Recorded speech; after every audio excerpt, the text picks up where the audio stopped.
Welcome to the Alex Salmond Show, where during this global pandemic, a leadership election is quietly going on behind me here at Westminster. Originally, no less than 5 out of the 11 Liberal Democrat MPs fancied a turn at being leader, but one by one the field was thinned out until only 2 remain: acting leader and favourite Ed Davey and the Oxford MP Layla Moran. Today we ask former leader Sir Vince Cable to assess the strengths and weaknesses of the challengers for the crown. Well, I think they're both strong and, will be well served whichever of them wins. I mean, Ed Davey obviously has the experience, former member of the cabinet, looked after environment, heavily into climate change negotiations, things of that kind. Layla is different. She came in after the coalition, a completely new generation, will approach things in a fresh and a different way. And then former Liberal Democrat presidential candidate Lembit Opik picks a winner. If Ed Davey wins, it'll be more of the same. He looks like the favourite because he's had a lot more coverage because he's been the acting leader. But in actual fact, Layla Moran should win because she's really the only person, I have to say, who's got the chance of recovering the party. If you really pin me down, my money's on Layla Moran because I think others feel the same way. All that to come, but first your tweets, emails and messages on last week's show on the arts in lockdown, which featured Elaine C. Smith and Gareth Wardell. First, Joe says, I really loved this week's show about the theatre and laughed out loud at Elaine C. Smith's funny story about the vehicle with their 784 logo. Thanks to the whole team, keep up the good work. Well, thank you, Joe, and keep watching.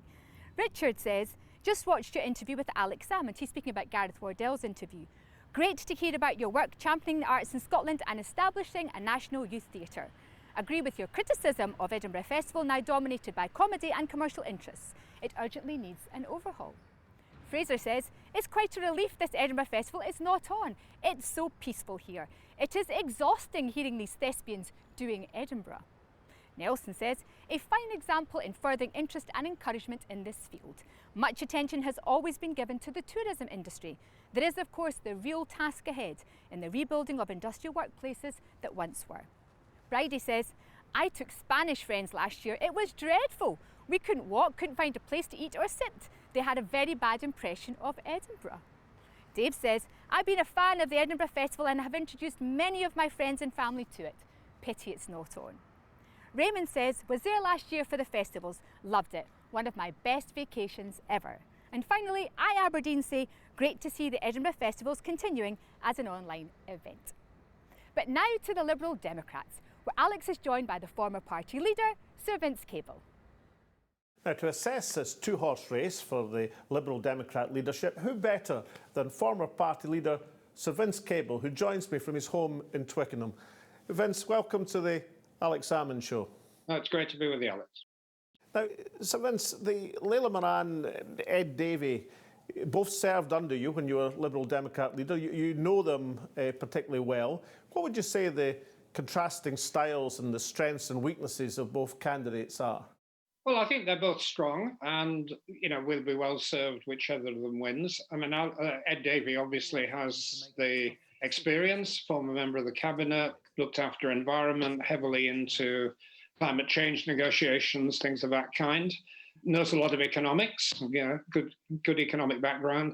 Layla is different. She came in after the coalition, a completely new generation, very fresh approach, an interesting cosmopolitan background. Her mother was Palestinian. She's, absorbed, quite a lot of that, outward-looking international way of looking at the world. And she's burned up in the last 3 years on education. She's very strong on education issues at all levels and will approach things in a fresh and a different way. Now, have you got a feeling for who might be ahead in the race thus far? And are you backing any particular candidate? No, I haven't committed myself either way. I don't think as a former leader it's helpful, but, I'd be happy with either of them. I would guess Ed Davey has some inbuilt advantages because he's been around a while. Everybody knows him in the party. Layla's trying to make herself known, but they're both in with a sporting chance, and it is, of course, a very unorthodox system of leadership. Hustings entirely done remotely, so we don't know what will happen. It's been quite difficult to generate a huge amount of publicity for the leadership contest outside the party ranks itself. Do you think that that's a feature of lockdown and the global pandemic, or is it more a commentary on the party only having 11 MPs? Well, it's a bit of both. But the biggest challenge, and it was the same challenge I had, but it's now worse, is that the party's been through three really bad elections, 15, 17, and last year. It's been knocked back. And I think it was particularly hard last time because we built up, certainly in the latter stages when I was leader, to a good position, about 20% in the polls. We were doing well in local government, in the Euro elections, and we slumped again. And picking up people's morale in those circumstances is really very difficult. So I don't envy the new leader. It's a major task. And of course, you have this additional problem that if you have a small number of MPs, you get very little attention in Parliament. It's difficult to be called. We're very much the fourth party after your party in parliamentary terms. It's also difficult to get into the media. So it's going to be a very difficult job. I found it hard enough. Well, very modestly, Sir Vince, you passed over the great electoral success that you had as leader only a year ago in the European elections, where you were 20% of the vote, came second in the polls. Labour and Tories were absolutely nowhere. Does any thought if you regret not staying on and taking advantage of that platform and leading the party into the last general election? Well, I think we all have mixed feelings about these things. I'd made a conscious decision. I wanted to pass on to the next generation and get on with my life and do other things, which is what I'm doing now. But I sometimes think that, if I'd been there, I wouldn't have done this, I wouldn't have done that. But I think whoever had been leader, we were going to have problems in that December election. Actually, one of the factors which was very powerful in the kind of Tory leading areas in England, Scotland, as you know, different politics, but was the massive deterrent effect of Mr. Corbyn. I got door after door, people saying, we'd love to vote for you, we agree with you on Europe, we quite like your party, but we're not going to risk having that lot running the country. And that, unfortunately, really did for us quite a lot of damage. And whoever had been leader would have had to contend with that. Well, was there a moment last year in the aftermath of Boris Johnson's defeat in the Supreme Court when his policy on proroguing Parliament was declared unlawful, where his government was rocking? Was there any moment there where an anti-Brexit coalition could have been brought together with a bit of flexibility and changed the course of history, or do you think that it was an illusion that could ever have happened? Well, there was a kind of anti-Brexit coalition. We worked together. I worked together very well with Ian Blackford and the Welsh Nationalists, the Greens and others, and Tory defectors. We had a very good operation, but there wasn't enough momentum actually behind the idea of a referendum on the outcome of the negotiations. That was the critical thing. And that was in large part because there was a substantial body of Labour MPs, maybe 50. Jeremy Corbyn himself was ambiguous. And we just didn't have enough to get that over the line, unfortunately. That was the critical thing. And was there never a moment where a compromise candidate as an interim Prime Minister, maybe a Ken Clarke figure could have been found, or was that something ruled out by the Labour Party while the Liberal Democrats were ruling out Jeremy Corbyn?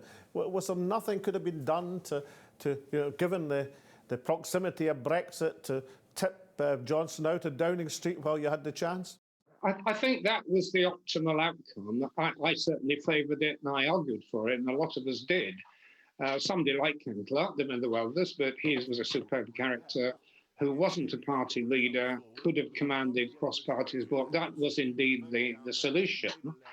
I think there was a genuine problem with the Labour Party, certainly in terms of their public position. I gathered that privately they might have settled for that. Certainly my party took up quite a strident position of not having the Labour leader.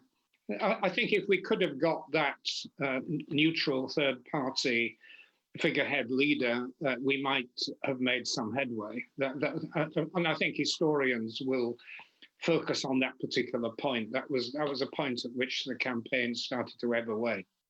And there was a great deal of enthusiasm in the run-up to the general election from the Liberal Democrats and indeed the SNP to actually have an election. But the end game is that Johnson's in Downing Street with a 80-seat majority and can basically do what he likes. It's easy with hindsight, of course, but with that hindsight, that probably wasn't the wisest election to be forced ever. It wasn't. I mean, I think I could understand why your party pushed for an election. I mean, they were, doing very well in the polls in Scotland. I think in our case, it probably was a mistake. We could have hung back and tried to modify the legislation on the treaty as it went through Parliament. I think if we made one big mistake, it was calling for revoke. Now, I mean, we all agreed that in the final analysis, revocation was the thing to do, but as a campaigning issue, it wasn't right. We'd campaigned for 2 years on getting the referendum. We should have stuck with that. I think a lot of people were rather put off with the peremptory idea of just cancelling the last referendum. I think that was one of the mistakes that some of our campaigners made. And how should the party approach Brexit now that it has happened legally and is about to happen economically? I mean, what's the party's attitude and indeed the two candidates for leadership? How should they deal with the Brexit issue now? Well, I think, shouting about it probably isn't helpful. Nobody's listening, certainly on the other side. People have made up their minds. The thing has gone through. It's awfully easy to sound, sour grapes, backward looking. I think what I would like to see the leaders do is to sketch out a kind of a future which is European, but isn't just harking back to the own arrangements. I mean, I think we will see in the next 5 to 10 years an approach within Europe which allows certain countries to go at a different speed. I know this has often been discussed. Macron has advocated it. Countries that are not part of the monetary union and have no intention of being, but nonetheless wish to play an important role in Europe and probably are able to get back to a kind of Norwegian type close trade integration. I mean, I think that's the thing which pro-Europeans, and I think your party as well, would probably be quite comfortable with that kind of position. Stay with us after the break for more from Vince Cable as he and Alex discuss the Liberal Democrats' contest for a new leader. We'll see you then. Welcome back as Alex talks to former Liberal Democrat Party leader Sir Vince Cable. Sir Vince Cable, is the strategic difficulty that the Liberal Democrats have that Keir Starmer is peddling the Labour Party at a fair rate of knots back to the centre ground of politics, which decreases the openings that the Liberal Democrats would have if the Labour Party were positioned much further to the left? Is that a key strategic difficulty, and how should either of the leadership candidates seek to tackle that? No, I see it as an opportunity rather than as a difficulty. As I explained earlier, I think one of the reasons a lot of our putative supporters backed off was because of fear of a hard left Labour government. And I think if you have a Labour leadership which is electable, and Keir Starmer, I think, certainly comes into that category. There are parts of the country, parts of England, and odd seats in Scotland where people will vote for the Lib Dems and want to, and where Labour are not serious competitors.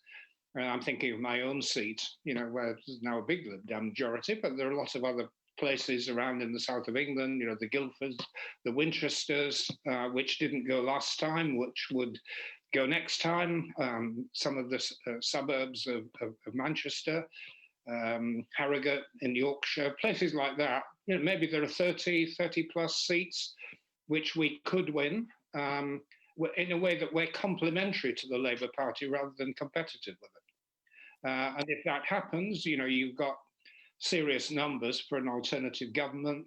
I was there in 1997. I mean, that's how many of us got into Parliament in the first place with the Blair Revolution. It was a complementarity with the Labour Party rather than competition. And finally, Sir Vince Cable, on that message of the future, can you identify for us some of the new stars in the Liberal Democrat firmament who'll take the message forward? And what would you say to them, given your experience in politics? What would be your message to the rising stars of liberal democracy? Well, I think, you have to be resilient. And I think people often say that in politics you need, real talent and wit and intelligence. And of course, those things matter. But I think the quality more than anything that you require is stamina, ability to take punishment and to keep going and to come back. So in terms of my own party, we've got some very, very good people. Munira Wilson, who first ethnic minority candidate who's come up through a general election. Daisy Cooper in St Albans. I mean, they're very, very capable people, and I think we'll be in good hands. So Vince Cable, former leader of the Liberal Democrats, demonstrating there's life after politics. Thank you very much for joining us on the Alex Salmond Show. Thank you. So Sir Vince Cable, while praising both leadership candidates, gives a slight edge to Ed Davey in the race for the Liberal crown. For a rather different view, Alex turned to former Lib Dem MP and political commentator Lembit Opik. So who's going to win this Liberal Democrat race? I turn to former Liberal Democrat MP Lembit Opik. Lembit, who's going to win, Layla Moran or Ed Davey? It's a dead heat, but I can give you more than just a careful, cautiously worded response. If Ed Davey wins, it'll be more of the same. He looks like the favourite because he's had a lot more coverage because he's been the acting leader. But in actual fact, Layla Moran should win because she's really the only person, I have to say, who's got the chance of recovering the party. If you really pin me down, my money's on Layla Moran because I think others feel the same way. So you're backing the outsider according to the betting. What is this special factor you think Layla Moran offers the Liberal Democrats? Change. Let's remember that Ed Davey carries a huge amount of baggage. I used to share an office with him, in fact, and he was right down the line with the Nick Clegg cabal. We know the Nick Clegg cabal, and Nick Clegg particularly destroyed the party. I wrote a book about this, and sadly for the Lib Dems, I was proved right in just about every prediction. The other thing about Ed Davey is he's mired by the fact that he voted for tuition fees for students, direct break of a core promise in the 2010 general election, and that really did fall the student vote for the Lib Dems. He can't get away from that fact. By contrast, Layla Moran wasn't there. She isn't mired by that problem, and also she's quite clearly a radical, left-leaning libertarian. She's quite characterful as well. Now, I don't think that Ed Davey can offer anything new. I don't dislike him. He's a decent man, but I don't think he can offer anything new, whereas Layla Moran might be the shot in the arm that Lib Dems need for a long and slow recovery. Well, let me put the contrary view. I mean, with only 11 members of Parliament, 5 in the Scottish Parliament, 1 in the Welsh Parliament, don't the Liberal Democrats actually need somebody with governmental experience to give the party some weight that it doesn't have in terms of numbers? They don't need someone with governmental experience. That's irrelevant. If anything, it's a negative, because the governmental experience that Davey carries with him is the baggage of a coalition which destroyed the Liberal Democrats under Nick Clegg. How does he explain why he voted so consistently with the Conservatives when we know that's a big minus, a big turn-off for many of the traditional Liberal Democrat voters who deserted the party when they felt deserted by Nick Clegg's part of the Conservative coalition? By contrast, Layla Moran is not tarnished by that brush. Let's remember that Tim Farron, who was briefly leader, did well specifically because he was an outsider during the coalition with the Conservatives. So I don't think there's any benefit, or to be absolutely pedantic about this, any experience and benefit that Ed Davey carries with him from government is more than outweighed by the negatives for exactly the same reason. Well, I've got to press you on this, Lembit Opik. Layla Moran started as favourite, but Ed Davey has now replaced her in at least the bookmaker odds as the odds-on favourite. So he must be doing something right in this campaign, and Layla Moran must be doing something wrong. Doesn't that follow? I don't think Layla Moran's doing anything wrong, but the bias, as I see it, in this election is the fact that Ed Davey is repeatedly touted as the acting leader, the leader in waiting. Now, profile, as I know from my benefit and to my cost, is everything in terms of what the bookies think. And it probably does help Ed Davey with a proportion of the Liberal Democrat electorate. But remember, this is a fairly small and very clearly defined group who will also say, well, Ed Davey was in government and that was catastrophic for us. To that extent, Layla Moran could win specifically because she is the outsider. You're right about the odds. I'm not sure that I'm right about Layla Moran winning, but I am sure that if Ed Davey wins, there won't be a huge lift for the party, and they'll be carrying all of that package from the coalition, which they've really got to cut loose from. Ed Davey can't do that. Layla Moran can. But isn't the big strategic difficulty for the Liberal Democrats is that Sir Keir Starmer is obviously leading Labour back to the centre ground. He's disposing of the Corbynite baggage at a fairly rapid rate of knots. Doesn't that crowd out the Liberal Democrats' room in the political spectrum? Isn't that a problem for both of these candidates? Let's turn to the question of spin, and history records that I have been tremendously good and tremendously bad at that in my own career, so maybe I am qualified to comment. The issue here is that Ed Davey doesn't create a radical position on any score. There isn't anything new about what Ed Davey can say. Once again, I stress I don't dislike him, but I just don't see what he brings to the party, literally, that the party hasn't already got and hasn't already suffered when it came to the coalition. Now look at Layla Moran. She's a libertarian. She's made some pretty radical comments even about her sexuality. All of that is quite interesting to the Lib Dems. But central to all of this is Layla Moran thinks for herself. She has been willing to take some fairly unorthodox positions in this election. Now that's exciting. I would summarize it like this. Ed Davey can't recover the party's fortunes anytime soon, probably not even in a 10-year leadership. Layla Moran might. It's not guaranteed, but she might. And if there's a definite no and a possible yes, I think the party should go for the possible yes. And finally, Lembit, Opik, isn't there a kind of hopeful scenario for the Liberal Democrats that a Johnson government becomes deeply unpopular, there's a big anti-Tory swing, and just like as in 1997, Liberal Democrats are floated in constituencies where there's no credible challenge from the Labour Party? I mean, couldn't you get a number of MPs back on Labour's coattails? And isn't that a reasonable chance of happening in 5 years' time, when nobody will remember the evils of the coalition government between the Tories and the Liberal Democrats? The Lib Dems' biggest hope is that forces outside their control restore the party's fortunes. As you've described, the best thing that can happen to the Lib Dems is the worst thing that can happen to the country, a catastrophic Conservative Boris Johnson administration. It's sad to hope for failure to get success for a party, but we're talking about facts here rather than hopes. Now, when it comes to the question of who would benefit most for the party in that circumstance, it's still Layla Moran, because there will be some people who remember that Ed Davey is the risk. Ed Davey's the person who could be inclined to go back into another Conservative coalition because he's got form. Layla Moran hasn't. So if there's a lift, it would help either of those two as leader, but it would help Layla Moran more. Remember, the people that the Lib Dems need back the most are the disillusioned left-wing voters. Ed Davey doesn't offer them much. Layla Moran does, and he's a libertarian.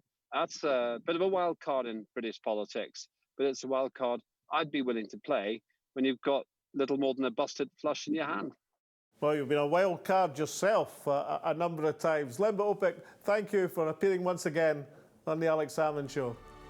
Always my pleasure.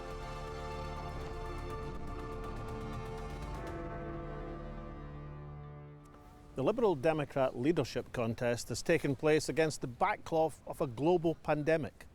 Of necessity, it has been a virtual contest.